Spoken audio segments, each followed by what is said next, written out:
Let's start the new year with some Fragments of Silicon.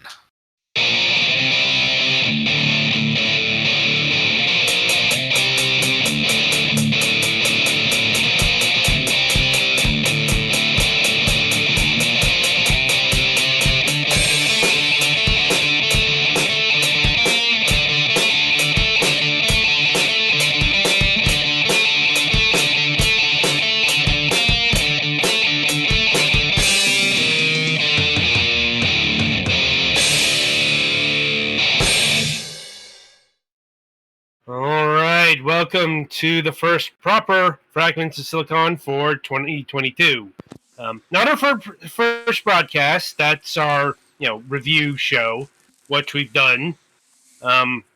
Anyway, so joining me as always are the New Year's Baby and Rudolph, or as you know them, Petty Fan and the Golics. Okay, look, just because I'm the youngest here. Well, I needed something New Year's themed, and the very disappointing sequel to the Rankin Bass Rudolph special is the only thing that came to mind. Fair enough. I mean, there's a surprisingly little cachet of New Year's themed holiday specials. Mm-hmm. Probably because everyone broadcasts live, from Times Square. That plus it's like just Auld Lang Syne and getting drunk. Basically. Anyway, so speaking of which, we've got some holiday reports to go over. Petty, we'll start with you because, well, you've got some grim news. Yeah, for the most part, the holiday was fine. Played some games. For Christmas, I got some Digimon cards and some other bits and bobs, like new t-shirts and stuff. Then New Year's Eve happened. And my mom's cat apparently started having seizures of some kind. And they rushed her to an emergency vet. And turns out she got into something toxic. We think it might have been Vicks, but there's no real way to know. But because of that, she spent the night at the vet, and she's at least walking now, but she lost her sight, and we don't know if she's going to get it back. Ooh, that's rough. Mm-hmm. But at least she's eating and drinking fine, so... Mm-hmm. I guess we'll see where it goes. I mean, could be worse. Could be better, but could be worse. Yeah. I mean, the cat's still alive. Mm-hmm. And doesn't have to be put down. Indeed. Right? Anything else? Anything less,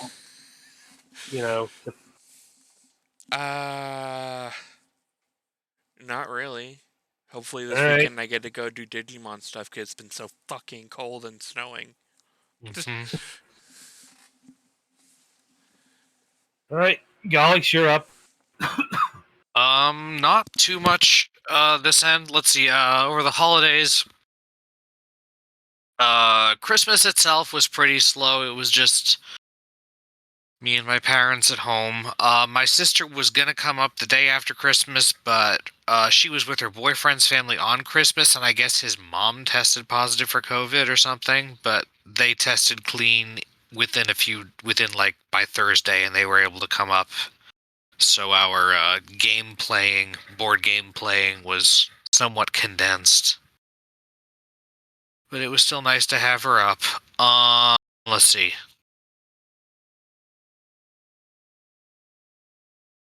I got a whole bunch of my friends' Christmas presents this year, even some that I haven't really before, because it's just been a crappy year, and I wanted to try to make people feel better, I guess. I don't know. And I picked up some friends pointed out to me that that it's not super hard to get Southeast Asian copies of the Super Robot War games that are dubbed or that are translated into English, so I got a couple of those with some of my Christmas money. Also, as you might have noticed if you were paying attention to our broadcast on Sunday, my old headset died. The microphone of it specifically. Luckily, I was able to order a new one, and it got here yesterday, so that's what I'm using now. It's just a boring one that's like the same as the other one, but I may or may not try to get over to Best Buy at some point to try out some different ones, because for me with headphones and headsets, it's a big deal that they have to fit comfortably, because if they're too tight or something, sometimes that can engender headaches, and that's bad. Yeah, also So, glasses plus some headphones are no-go. thankfully, I don't need glasses most of the time yet. I probably could do with them, but...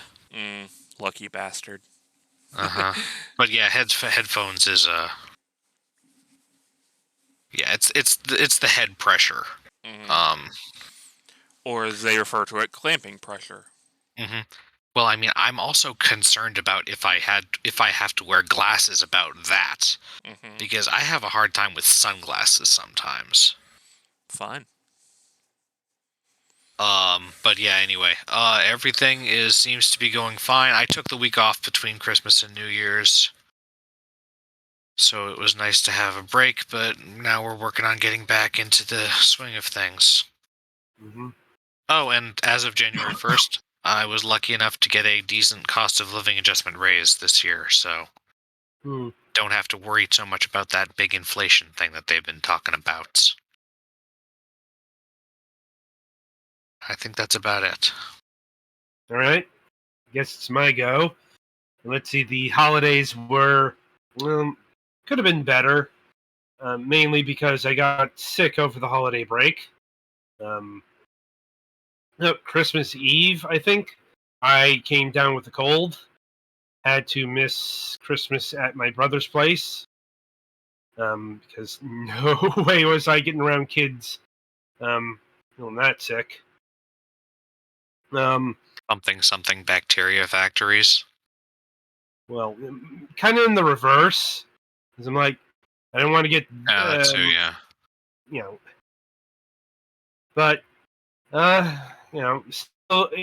still got a gift card from my brother, which I have used to get a new Xbox Series X controller, which is still in the mail. I think it's coming sometime in the middle of the month. And let's see, Galax here got me a couple of Steam games. Got a nice card from Mother, kind of thing. And yeah, it's like, honestly, my holiday was spent sleeping under the bereavement of cough medicine, like NyQuil, which in large doses can screw with your equilibrium. There's a reason why it's an age-restricted item. Yeah. There were a couple of days there when I wasn't exactly sure what the direction of up was. Oh, that's the best kind.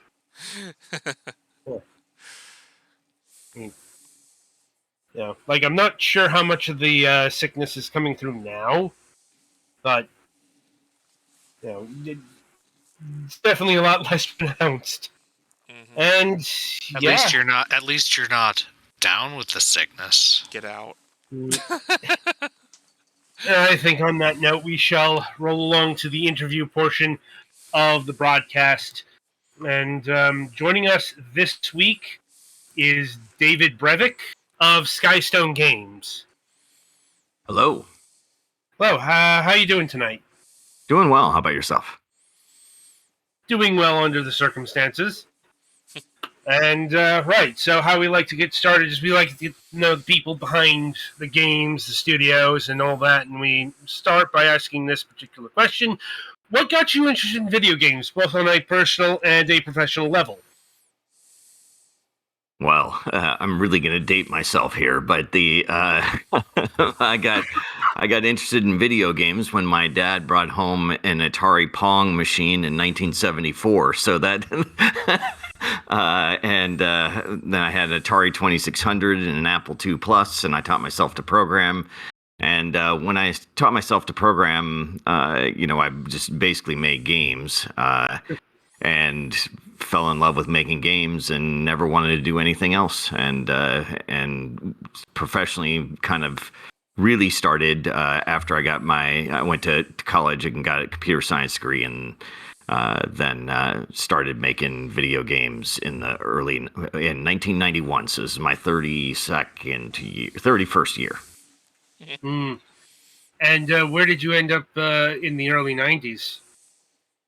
In the very early 90s, I started a bunch of companies that, don't exist anymore. But the one that was probably best well known was a company called Iguana Entertainment, where I worked on a game called NBA Jam for a little while, and then after that, they decided. About halfway through, no, maybe about a third of the way through making NBA Jam, the company moved to Texas, and I, myself and two other people that I had met at a different company I'd worked at, I decided to make our own video game company, and the three of us, two brothers, Max and Eric and myself, created a development company called Condor, which later went on to become Blizzard North, and I was the president of Blizzard North, and we made Diablo and Diablo 2 and many other things after that. That'd be the Schaefer brothers. Correct. Correct. And how long were you at Blizzard? About 10 years, from kind of right after. I mean, technically, it was 10 years because I include my Condor time, but we became Blizzard North about halfway through the development of Diablo. They acquired our company, our development company, and we became part of Blizzard. And then we were there for Diablo and Diablo 2 and StarCraft and Warcraft 3 and about the first 2/3 of World of Warcraft. Or 3/4, I said. Well, I mean, I guess the question there is, what prompted you to leave Blizzard after so long? Well, there were a bunch of things. It's a super complicated and long story, but in essence, you can look it up that at one point, Blizzard has been owned by just basically the upper people were basically crooks. And the largest kind of corporate fraud in history in the 90s was Sendent, which owned Blizzard at the time. So you can, it was so bad that executives went to jail. So and it was like kind of the Enron before Enron. So anyway.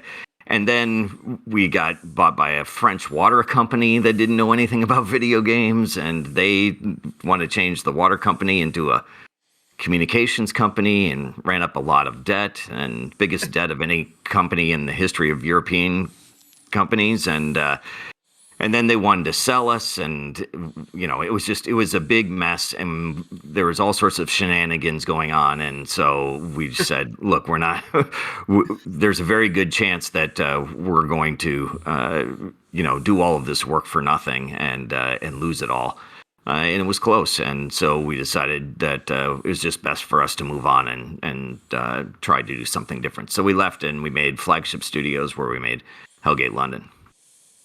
Oh, yeah, I remember that game, which didn't do too well. No, it didn't. It kind of broke even, which was not great. There were huge expectations for the title, and there were all sorts of kind of problems, technical problems mainly, with the project, but it was a difficult road to even get the game launched. It was another long story, but anyway, and since then I had gone on to do other things. I made Marvel Heroes, and I made this my own little indie game called It Lurks Below and stuff. And now I'm working. I'm president of Skystone, which is a publishing company, and we have 5 products that we have announced so far. Right. What attracted you to Skystone? Well, there's a bunch of things. One of them was an opportunity to work with my friend Bill Wang, who I've known for a long time, and we tried to work together in the past. And just in general, I really enjoy working with developers and kind of empowering them with information and helping them give them feedback on design or technical advice or whatever it is. And I enjoy that process a lot. And so here was an opportunity to not only help developers find cool people to work with, but also be able to kind of dip my toe into all sorts of different projects. And so there are a bunch of reasons that I wanted to do it. And it's really been fun so far. Good to hear. And how long have you been at Skystone? We started Skystone it was early 2020, right? 2 years ago, I think, something like that, right before the pandemic. I don't know. Was the pandemic start 2 years ago? Shortly before time stopped existing. Right, exactly. Before I even remember how to tell time. Yeah, so that was like February or something like that, or March, right as the pandemic was starting to kind of ramp up, is when we started the company. Not an ideal time to start a company, by the way, but we were able to get some funding and go out and sign some deals, and we're really excited about the titles that we're bringing to the market. Okay, I suppose we should start getting to those. The first of which is the game we got displayed here, The Last Friend, which is described as a combination of brawler and RTS, if I'm understanding this correctly. More of a brawler and tower defense than RTS. Tower defense, that's it. Yeah. There we go. And I mean, really, what is tower defense but an RTS with a very narrow set of objectives? Yeah. And lanes, I guess, just coming right at you, right? But they are kind of similar in strategy, and you build up defenses and things like that. So, right. Anyway, so exactly how do tower defense and beat 'em up merge into one experience? Well, hopefully pretty well. I mean, I think that the game's really fun, and it's got a good Metacritic and stuff. So I think that it's kind of a mesh of, you're putting down the turrets and things like that you would find in normal kind of tower defense, and then you have lanes, kind of a la, I don't know, whatever. There are a bunch of different tower defense games with lanes, but the first one that comes to mind is Plants vs. Zombies. And the enemies kind of come from the right-hand side of the screen, and then you can decide to beat them up or throw the enemies, or do combos and special moves and things like that, as well as kind of collect more scrap from the enemies that you are beating up to build more towers and bolster your defenses.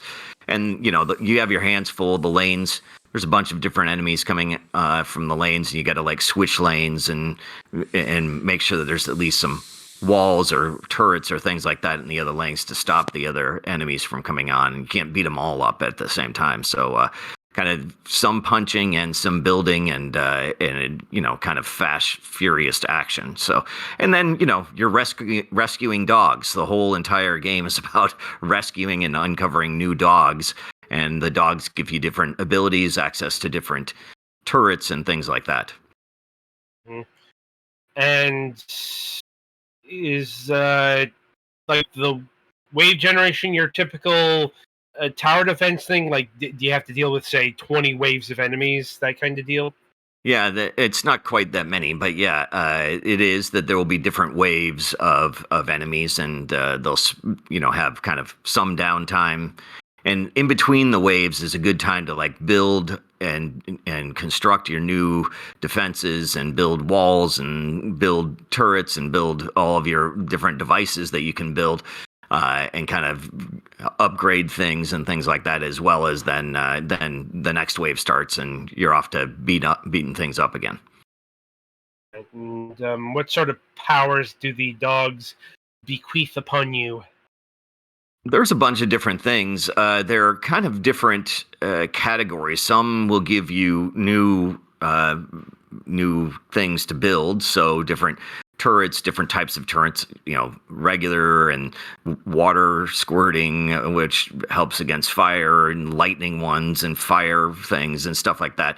As well as then they have a set of dogs, so that's kind of like one category. And then the second category is dogs that give you different abilities. Some will make it so that you can run faster, or that you have that you have more hit points, or all sorts of different things. There's a bunch of different kind of like passive buffs that you would get from some of the dogs, and you can only equip a few of these dogs at once. So you kind of decide which ones you're gonna. You have, let's say, it varies throughout the game, but you have 5 or 6 different slots, and then you put in, I'm going to allocate a few of them to turrets and a few of them to dogs that give me buffs, and then eventually you unlock some that will give you special moves as well, that you can do some special punches or dashes or whatever. Right. And I suppose another question that beckons is, who are you and who are you fighting? Like, what's the story going on here? That's a great question. It's long, and I don't know all the details. It's very thorough. God, I can't remember the protagonist's name right now. I don't know why I'm blanking on it.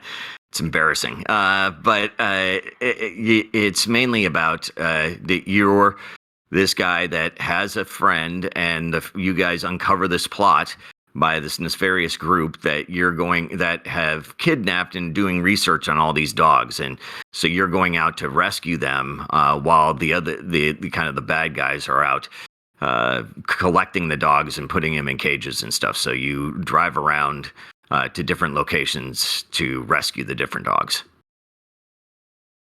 And is this a single player affair, or can you? It play is.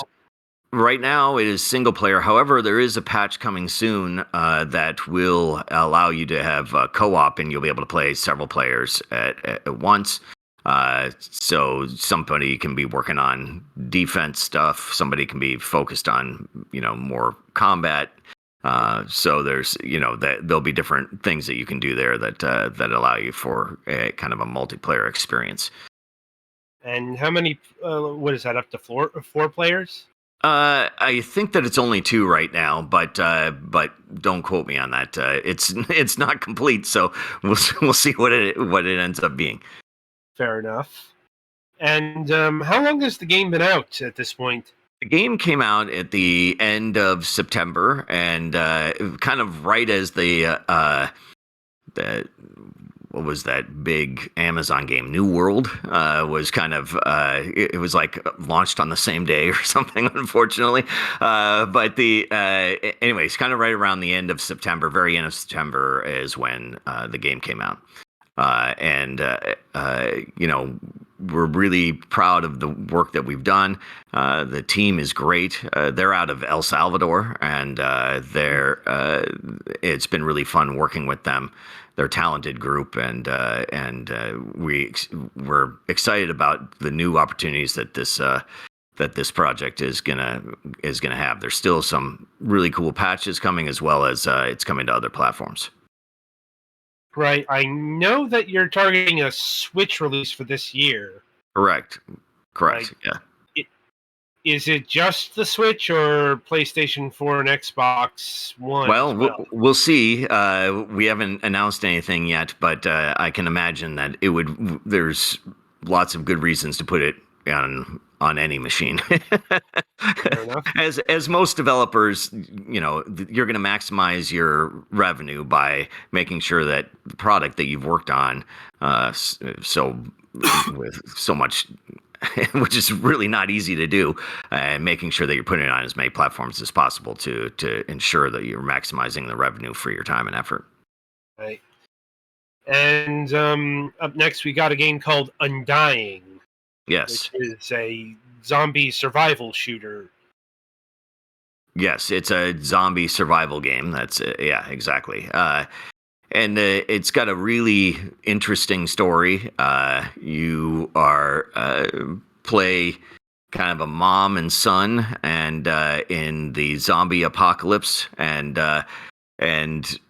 you get separated from the dad during kind of a bustle at the very beginning in the cinematic, and the mom gets bitten by a zombie, and you guys kind of stumble back and make it back home, and it's a story of the mom trying to prepare her son for the inevitability of her becoming a zombie and training him to survive in this kind of apocalyptic world, and going around to different locations and building up the defenses of the house, and kind of training the kid on how to cook or purify the water or all sorts of different things that you would expect in kind of a survival game.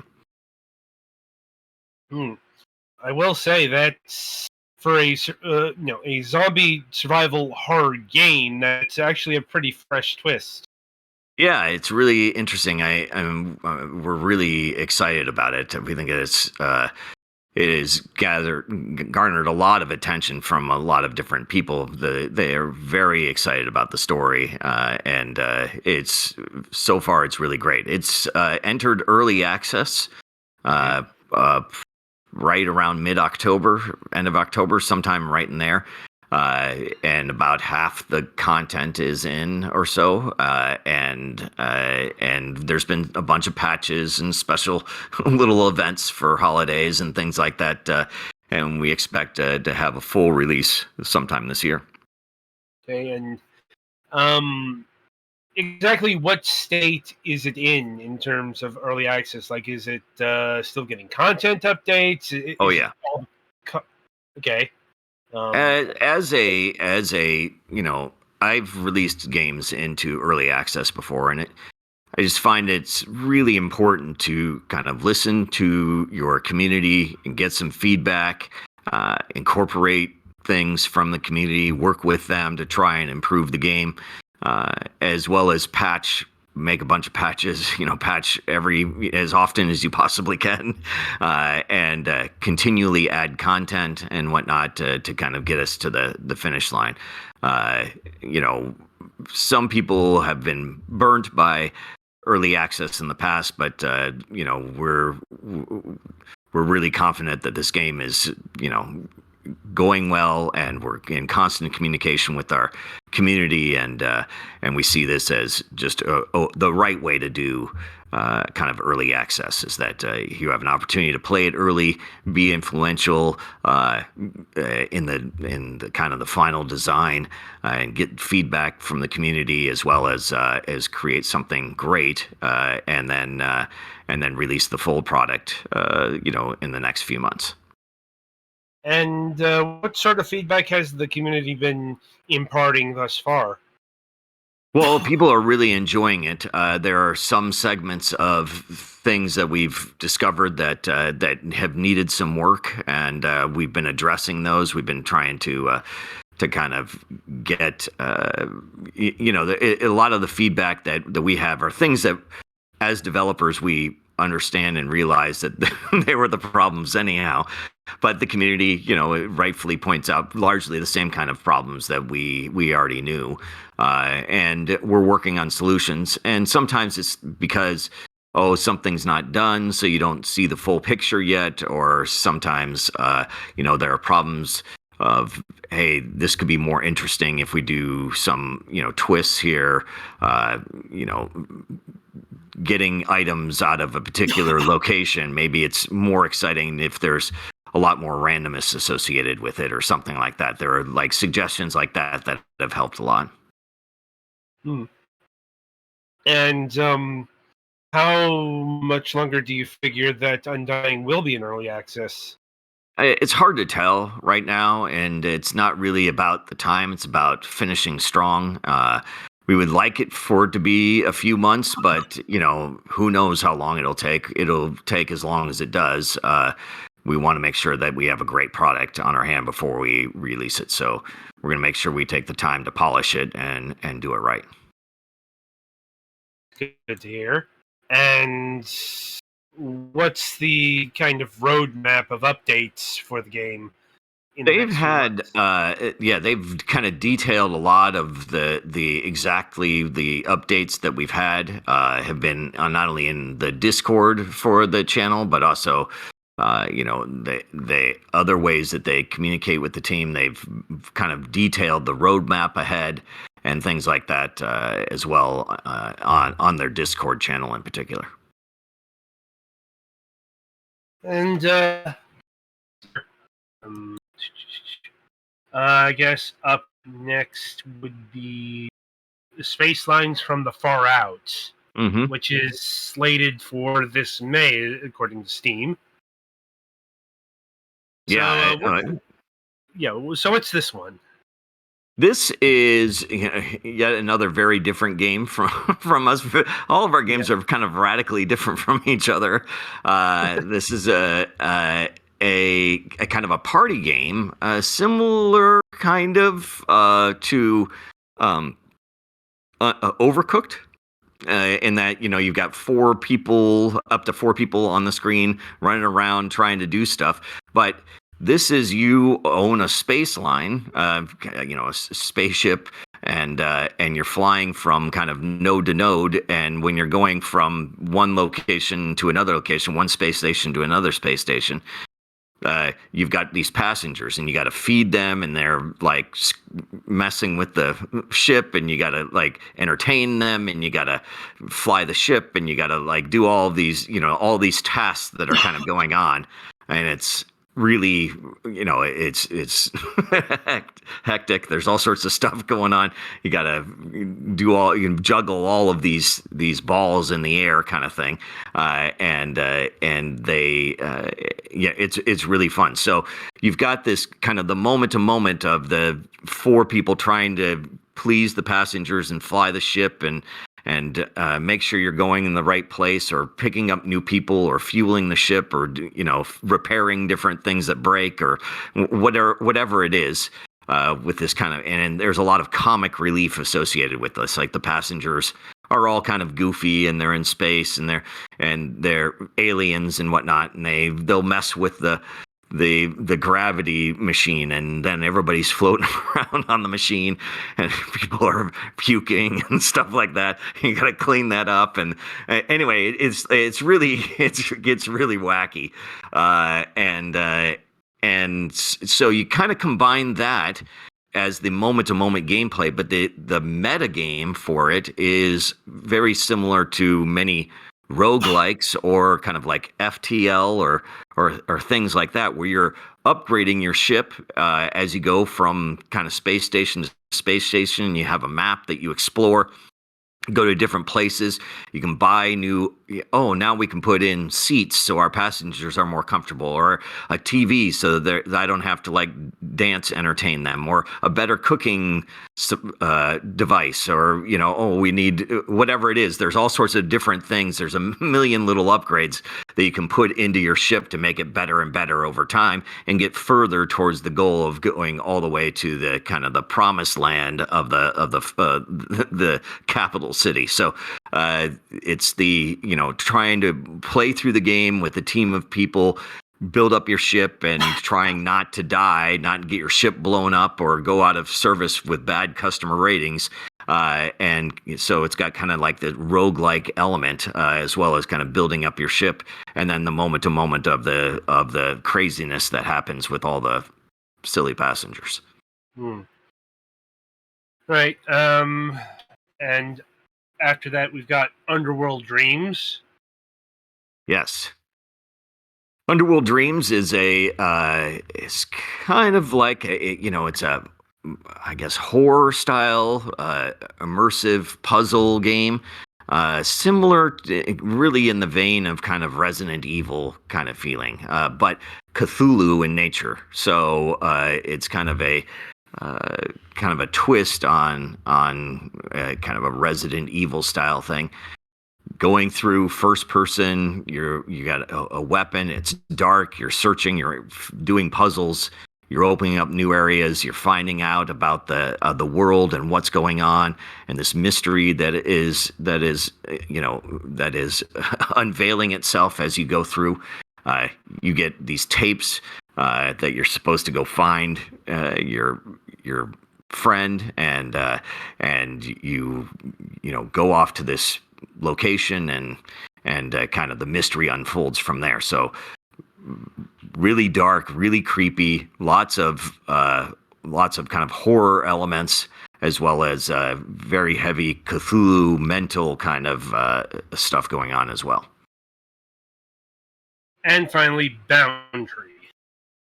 Yes, Boundary is a really big title for us. It's a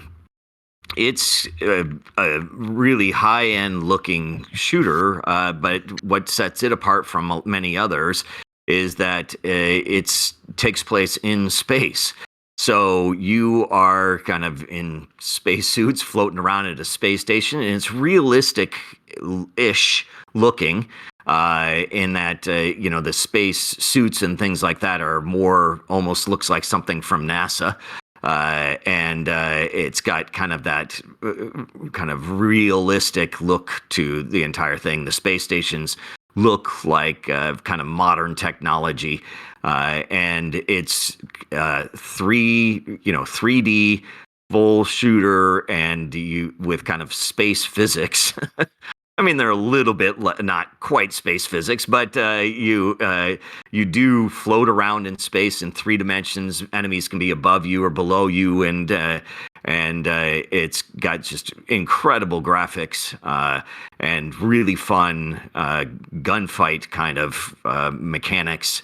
As there are different things that you can do to different kind of modes that you can play in, different ways that you can that you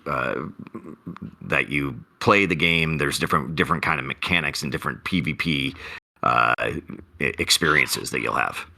Anyway, it's really cool. The graphics are amazing. The action is fierce, and it's super fun. That adding that kind of dimension of just floating around in space while shooting is really, really appealing. It's really cool. You can kind of control yourself with these little jets on your pack, and it's really fun. It's really, really amazing. Is this a VR title? No, this is not. This is PC title. And we'll have it'll be coming soon. We'll have an alpha really soon that'll allow people to kind of check it out. I think that's really, really close, sometime in February, I believe. I mean, it looks really impressive.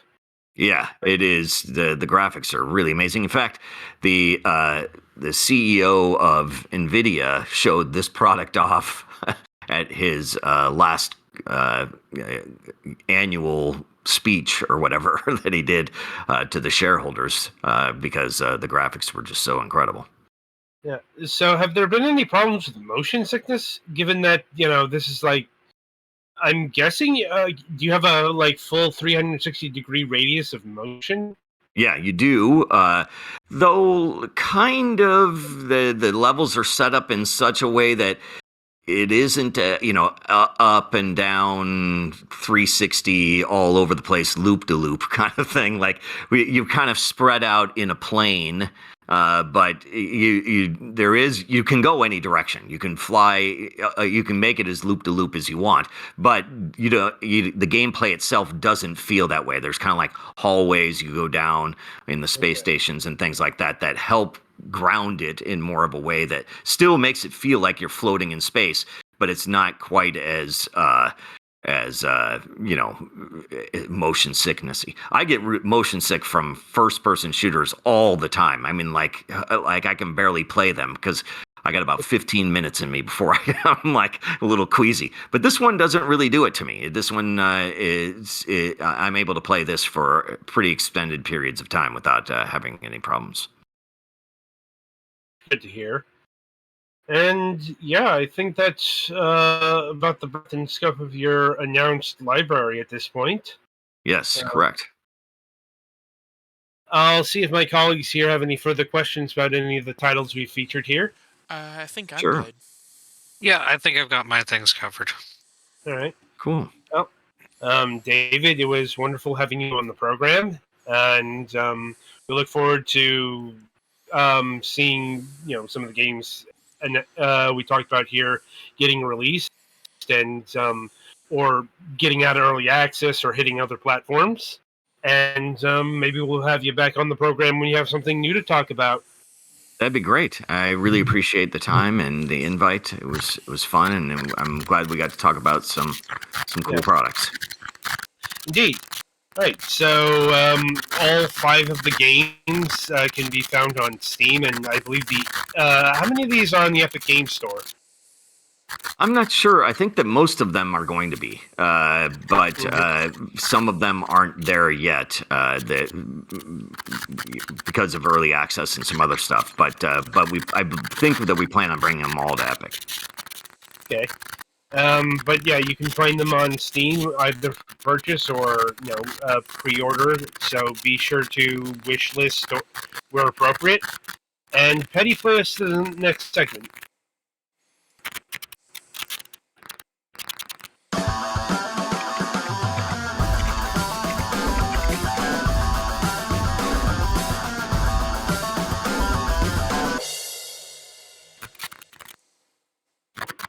Adam, we're getting a little bit static from you. How about now? Much better. Seems to be better. Okay. Right. So, welcome to the topic of discussion. Since this is the first show of the year, as is our tradition, we're going through the best and worst of 2021 in terms of gaming. Specifically, our gaming. Like, you're not going to see any Metroid Dread or Psychonauts 2 on our list, because if we played those games, we didn't play them for the show. Yep, these are mainly for the show games, not, for pleasure. Sometimes they were, other times they were not. Yeah.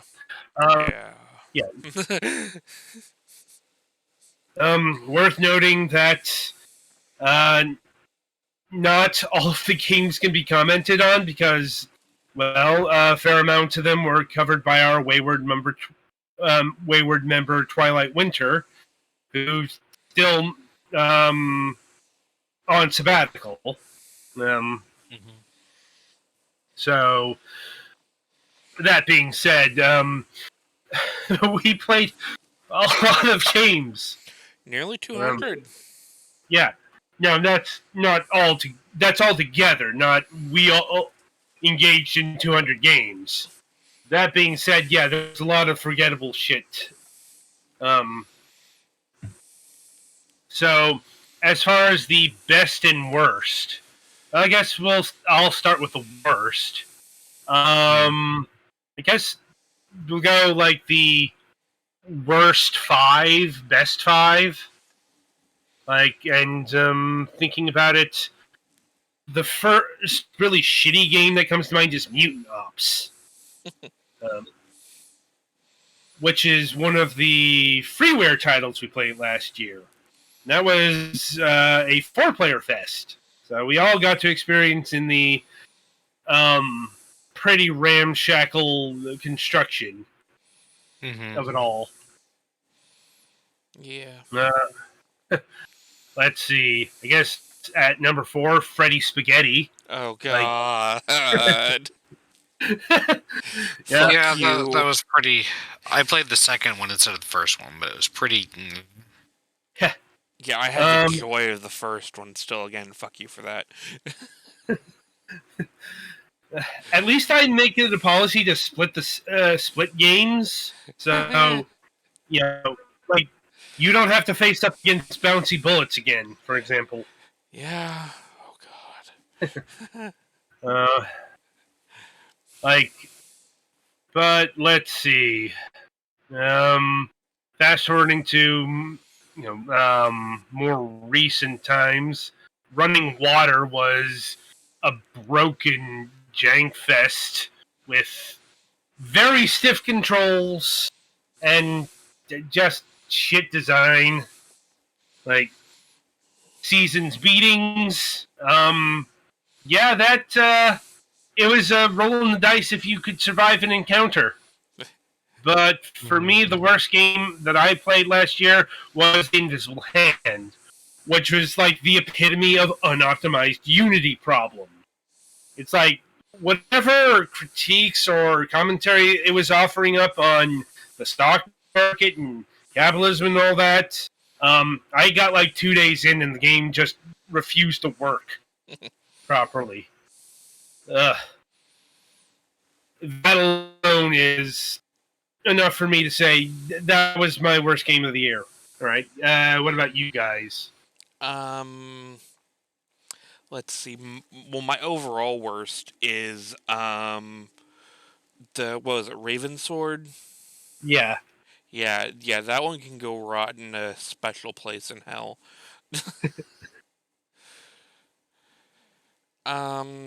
Also, Freddy Spaghetti sucked.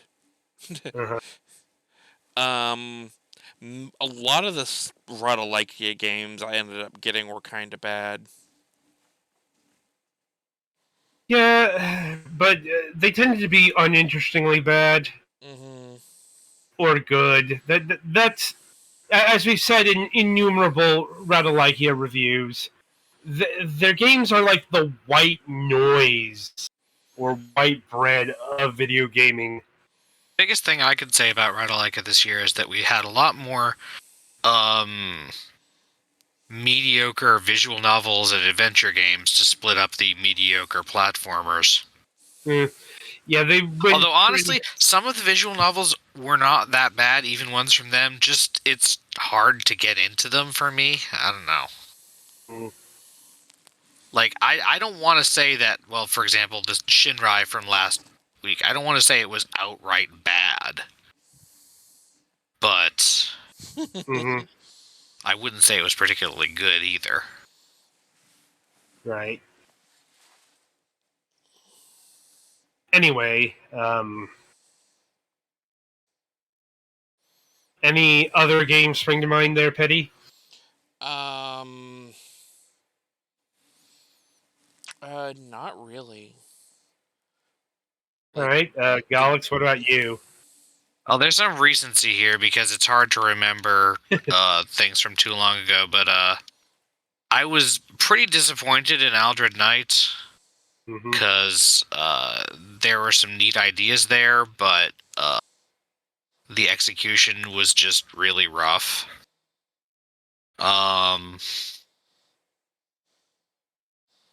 See, I'm going back. I still wish I was able to like Witchwood more, but it really hurt it for me that I just lost like almost an entire day's worth of progress because it crashed. Right. Other than that, yeah, I think Obakedoro again. It was awkward that we got it after there were after the DLC had like expired or whatever. And again, it was kind of a neatish idea, but pretty clunky.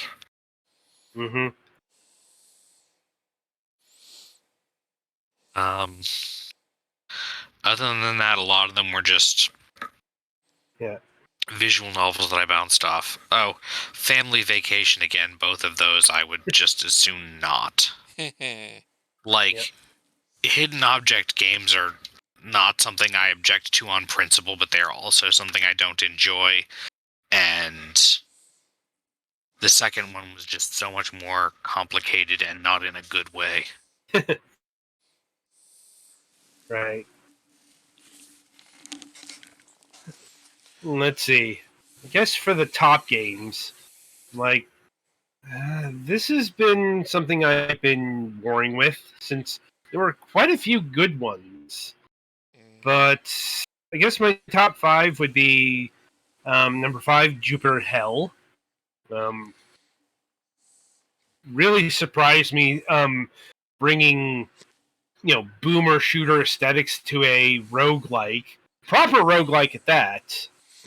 And it worked really well together. Number 4, the Tetris Effect Connected. I know some people swear that this is the best puzzle game to come out in recent memory.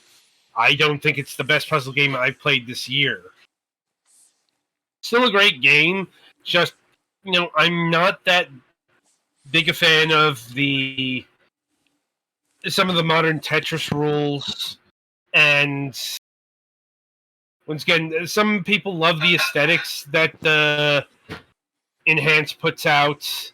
I can find them a bit overbearing at points. Let's see. Number 3, Sam and Max Save the World, or Beyond Time and Space remastered. I think this is overall the best Sam and Max package ever put out. I know the Devil's Playhouse has its fans, and I just have some.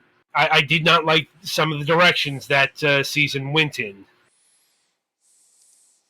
But, Sam and Max Beyond Time and Space this is the season that really established the Telltale template going forward.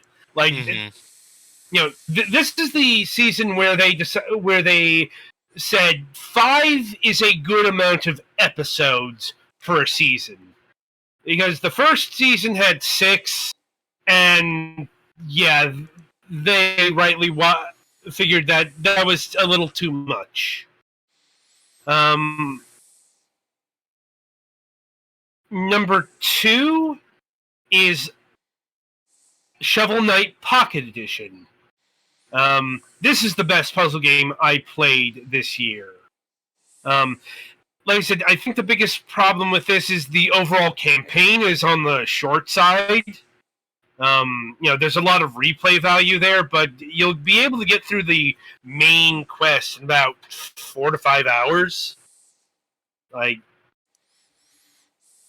that being said, very fresh and inventive, puzzle game, paying homage to the classics while bringing new things to the table, which isn't the easiest thing to do with this genre at this stage. And the number 1 game is Cyber Shadow. This is another game that Yacht Club put out this year. They published this one, but this was an excellent throwback to NES games like Ninja Gaiden and Blaster Master and all that stuff. While difficult, it's not nearly as difficult as those games because this game knows what a proper checkpoint system. But you laugh, but look, some of the checkpoints in fucking Ninja Gaiden 1 are infamously evil. Oh, yeah. There's a special place in hell for those. Uh-huh. Like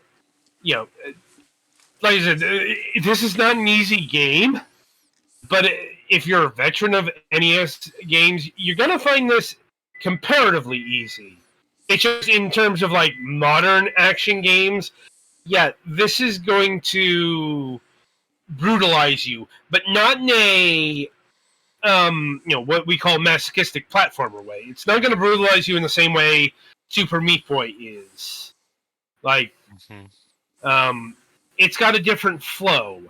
Similar, I'll grant you, but this game still will punish you if you don't get good at certain points. And I'm sure there's an accessibility argument to be made there, but that's kind of beyond the scope of what we're talking about here. All right, what about you guys? What were your best of the year? At least one of mine was probably Sherwood Extreme. Especially as I haven't got to play any of the new updates yet, but from what I've seen of them, they seem interesting. Of course, I'm a big fan of Tetris because, duh. Yep. I'm the Tetris head of the group. Hi, hello. Yeah. Let's see.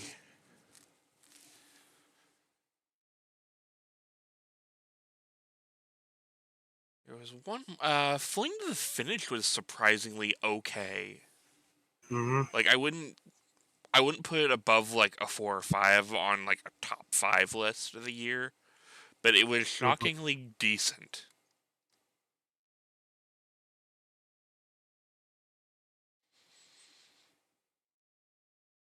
Um, Cyber Shadow was pretty alright. Um, Magic Kellers was cool, but more in short bursts. Like Mm-hmm. Mm-hmm. it's I couldn't put hours into it, but like if I need to kill like 10-20 minutes, then it's not the worst thing I've burned that much time on.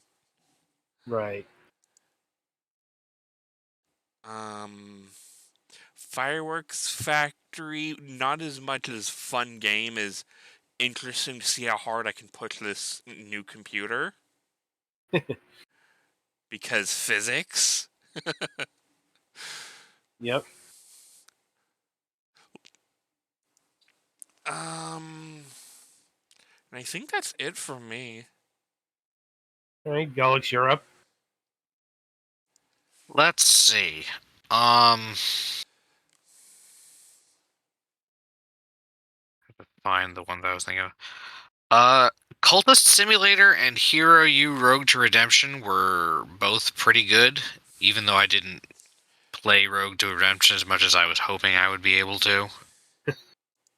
Like, I recognized that it was a good game, even though it wasn't the easiest one for me to play. And again, Cultist Simulator, I kind of got stuck in a play loop because I didn't pay attention to how you're supposed to progress early on, but I still enjoyed it a lot.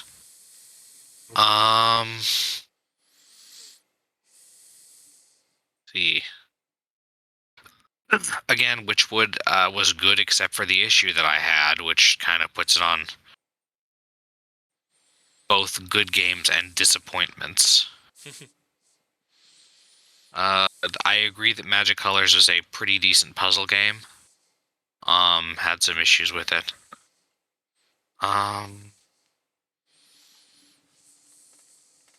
One-Eyed League grabbed me more than a lot of the visual novel / adventure games we had. Mm-hmm. Hmm. The Forgotten City. Yeah, that is also a really, really honestly good game. I was mostly looking at the Switch ones, but Forgotten City is really good. Again, I didn't get a chance to finish it, but I did watch someone else play it, which kind of spoiled some of it for me. But that is a really good game. That's an This has been actual getting a lot of not. most innovative. Yeah, it's not just a good game for among the ones that we played. It's an actual game that has been getting some awards. Mm-hmm. Let's see. And after that, I'm kind of running out of ones that I specifically remember. Again, a lot of the games this year were just pretty mediocre. What? Mm. What were you saying? Yeah, I could mention some more here. I could mention some more here. Games not specifically gifted, but still good, were like Quake, the remaster of that, and Final Fantasy V, the Pixel remaster, both of which we covered. Oh, I want to throw out Heal Console Edition was one that I skipped over it once in my list, but for an atmospheric game about dealing with age and stuff, that was a pretty well put together minimalistic kind of game. Oh god, I found another one for the terrible list. Mutant Ops. I think Adam said I mentioned that one. Yeah, it's bad. Yeah. And another one for the bad pile is UFO KO Tower Defense. That was Brick Breaker Heart Collector. How do you Oh. fuck up Brick Breaker games? By making you No collect way. hearts.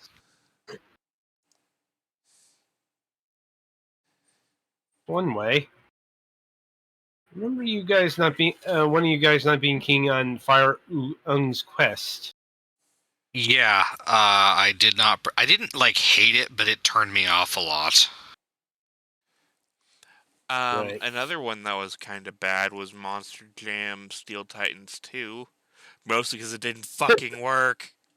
Yeah, Yeah. well, and even when it did work, it wasn't very good. When I'm concerned my new computer is about to crash playing it, you have problems. I think I got the first game in that series like earlier this year or last year. Last year, I think. Yeah, last year. Yeah.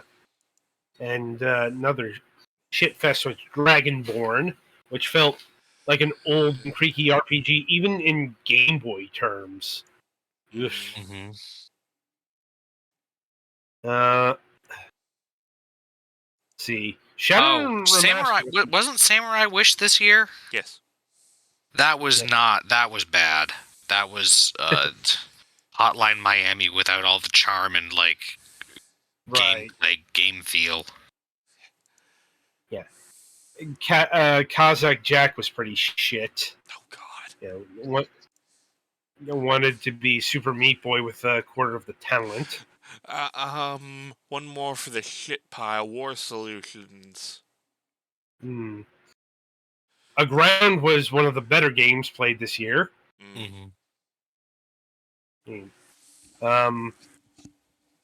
Surprised you don't have more vitriol for Lancelot. Me or him? Shadowman Remastered was pretty good.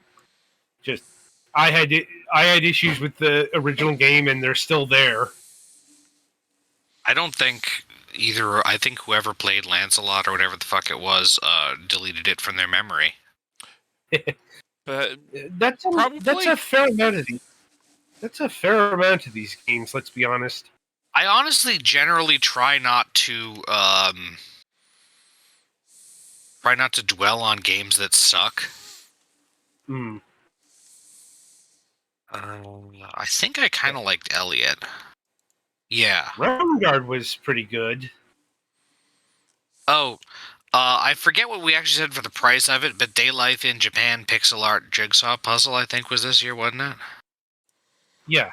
That's like most not enough of a game. Because it's literally one jigsaw puzzle. Right. Anyway, like, we have done full reviews on all of these games. Like, so if you want to get our actual thoughts when we had thoughts about some of these, you can go watch those reviews either on YouTube or in our Twitch archive. One of these days we'll get a searchable database. YouTube's probably the easiest one for that. Yeah. But we play a lot of games in the year, and that shows no signs of stopping.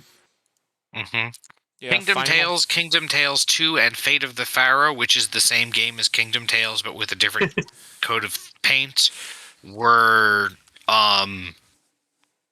maybe worth it as a cheap mobile game, but for when I want to sit down and do an actual gaming, not good. An actual gaming. Yeah. Anyway, so that'll about do it for this installment of Fragments of Silicon. The week ahead. So we do have a Friday show planned this week. Only Friday. I think this is the last Friday show we got for the season. Sometimes things just line up that way. Anyway, on Friday, January 7th, we'll be having Aaron Wise of Trial by Fire Games. We'll be talking about his recently released adventure game, I think. They look like people. It's a weird game. Just from the looks of it. I'll give this a playthrough. like probably Friday morning. Anyway, and on the Sunday reviews, we'll be having reviews of Happenlands, Bouncy Bullets 2 for the Nintendo Switch, Nightlights for the PlayStation 4, and Soda Drinker Pro. I'm like, I'll be honest here. I got 2 of the worst games of the year right here. Soda Drinker Pro is... I don't know what the fuck this is. I mean, really, who lets their soda be drunk by amateurs, right? I don't know what this is. I've played about 10 minutes, and I'm kind of afraid to play more. Happenlands just infuriates me because it's another one of these fucking gimmick physics games. You know the type. Everything's predicated on goofy movement. Last one of these we covered was Goop Loop, which was from this past year. Happenlands, you are like Sir Lance, who you move around by stabbing your lance around. You got to use that momentum to get up platforms. So getting over it, but in medieval times? Yeah, basically. It's as awful as it sounds. Maybe even more so. Oh, yes, I love spending 30 minutes getting up one fucking cliff. Because everything's so unpredictable.